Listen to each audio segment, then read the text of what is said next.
وليتي من هذيك ساليو صافاك تعرف بنادم واش ترونكيل واش ناوي المعقول ولا لا. الزواج في الانترنت سهل من الزواج التقليدي.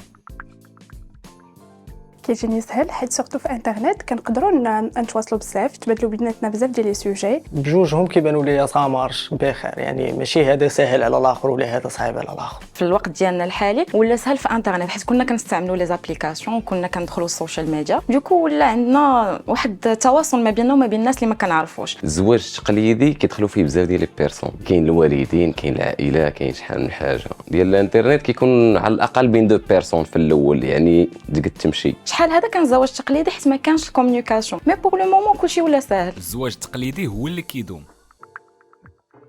هذه ما الدار ما تعجبهمش، ولكن جديد وجده والباقي تفرط فيه، ولكن راه وقيته جديده هذه. كاين الناس اللي كيدوم لهم زواج تقليدي وكاين الناس اللي كيدوم لهم زواج اللي ماشي تقليدي، داكشي كيبقى على حساب لي بيرسون. اذا كانت المفاهمه بجوجكم وكل واحد عارف علاش شنو خاصو يدير وشنو خاصو يدير سا مارش بخير. كنظن ان الزواج سواء تقليدي سواء ماشي تقليدي بجوجهم كيدوموا على حسب الشخص اللي انت معاه وشنو كتب لك الله شنو غادي تعيش معاه والظروف والاقدار. الزواج في الانترنت حتى هو فيه المعقول.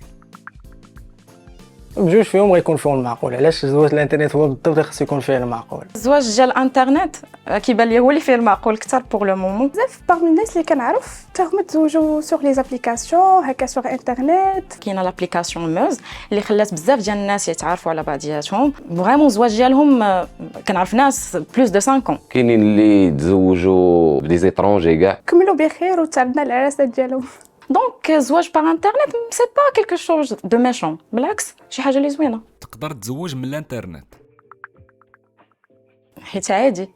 ابليكاسيون ديال الزواج صراحه غتختصر عليك الطريق. دابا كلشي ديجيتال، دونك عادي نقدر يكون من لي سيت ديال الزواج ولا من عادي كنتفق عليهم بجوج انا. يعني ماشي عيب. شحال هذا يقدر الناس كانت كتجيهم شويه في شكل يدخل يبدا يقلب يبدا يهضر مع ناس اللي ما كيعرفهمش كيخافوا. باغ كونطخ دابا ولا عادي وليتي من هذيك ساليو صافاك تعرف بنادم واش ترونكيل واش ناوي المعقول ولا لا. ما عنديش مشكل نلقى شريك حياتي في الانترنت، علاش لا؟ سورتو في هاد الجينيراسيون ديال دابا حنا ولينا كندوزو الموست اوف التايم ديالنا في الانترنت، يعني نقدر نشوفو نتواصل معاه علاش اللي يكون في هاد البلاد ولا بلاد اخر يكون بعيد عليا، ومن بعد كتشوف واش داك الشخص ملائم ليك ولا ماشي ملائم ليك، كيبقى الاختيار ديالك. دوزيام دي شوز انك ما غتختارش اي ابليكاسيون، كاينين دي زابليكاسيون ديال المعقول، كاينين دي زابليكاسيون اللي كيكونوا باينين هذوك ايفيتي.